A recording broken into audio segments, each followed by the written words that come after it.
Hai teman-teman, nama saya Aisyah Maharani dan sekarang saya akan menjelaskan tentang struktur dan fungsi tubuh moluska.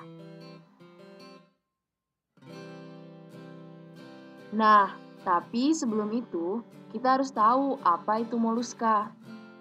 Jadi, apa sih itu moluska? Moluska adalah hewan bertubuh lunak, tidak beruas, ripoblastik atau memiliki 3 lapisan embrionik, dan slow mata atau memiliki rongga tubuh sejati. Berikut adalah beberapa contoh dari moluska. Salah satunya adalah yang sering kita temukan di pantai, yaitu kerang. Lalu ada moluska laut atau yang sering disebut dengan nautilus. Lalu ada siput, chiton, dan cumi-cumi.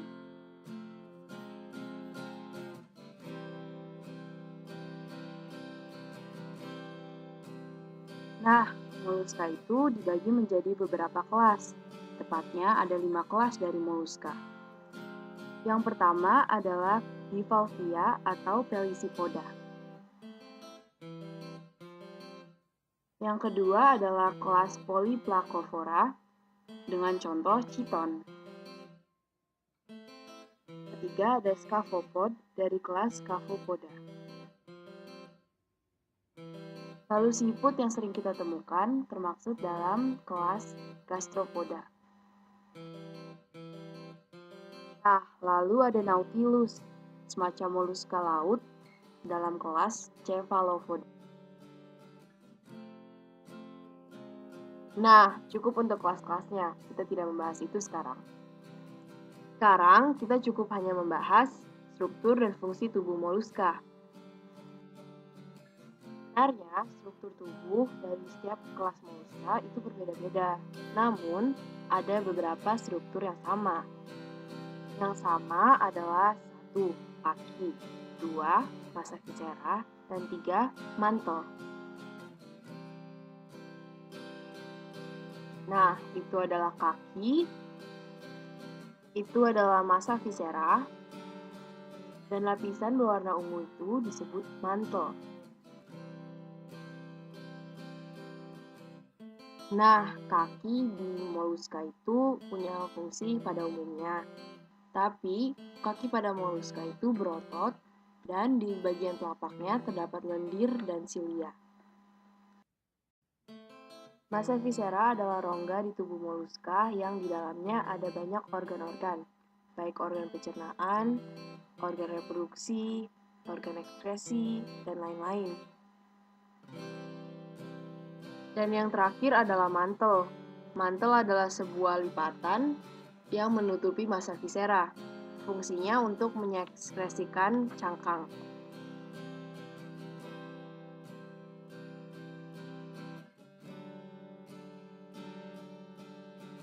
Selanjutnya, kita akan membahas sistem pencernaan pada moluska. Sistem pencernaan pada moluska terdiri atas mulut, esofagus, lambung, usus, dan anus. Itu adalah mulut moluska, itu adalah esofagus, lambung, usus, dan anus.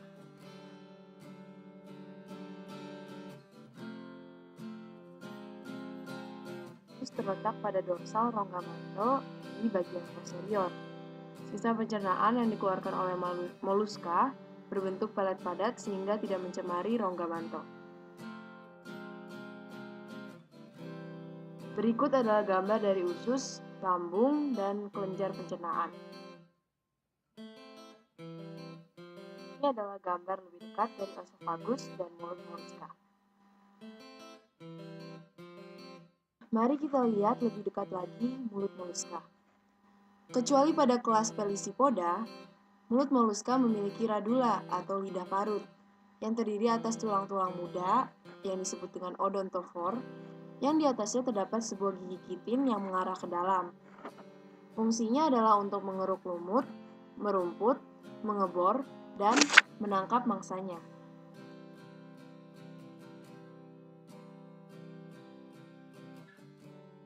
Selanjutnya, mari kita membahas tentang peredaran darah pada moluska.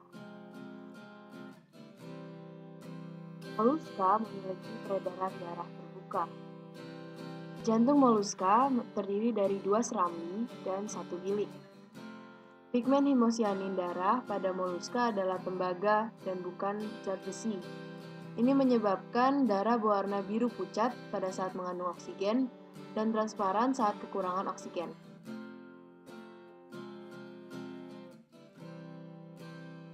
Mengapa dikatakan sistem peredaran terbuka? Karena darah pada sistem peredaran moluska berada dalam sinus darah atau rongga antar sel dan bukan dalam pembuluh darah. Selanjutnya, kita akan membahas tentang sistem pernafasan, sistem ekskresi, dan sistem reproduksi.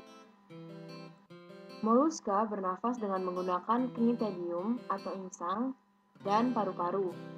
Moluska dapat mempunyai salah satu maupun keduanya. Sedangkan moluska berekskresi dengan menggunakan protonefridium atau metanefridium. Itu adalah insang moluska. Satu moluska dapat mempunyai sepasang atau lebih insang. Dan itu adalah nefridium, alat ekskresi dari moluska. Moluska bereproduksi secara seksual dengan menggunakan kelamin jantan dan betina. Kelamin jantan pada moluska disebut gonokoris dengan betinanya di tempat yang lain. Namun ada juga moluska yang hermafrodit.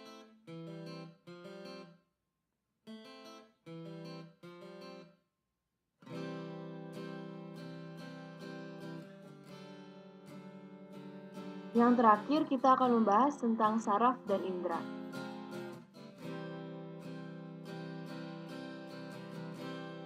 Saraf pada moluska berbentuk seperti cincin yang melingkar pada osofagus, memiliki ganglion dan 2 pasang benang saraf.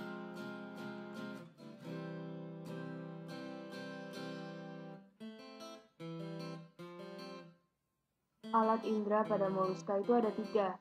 Yang satu, osphradium atau kemoreseptor, mata, dan statotista.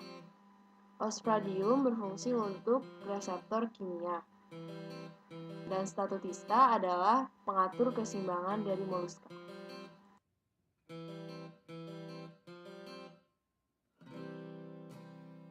Terima kasih atas perhatiannya. Semoga video ini dapat bermanfaat untuk kalian.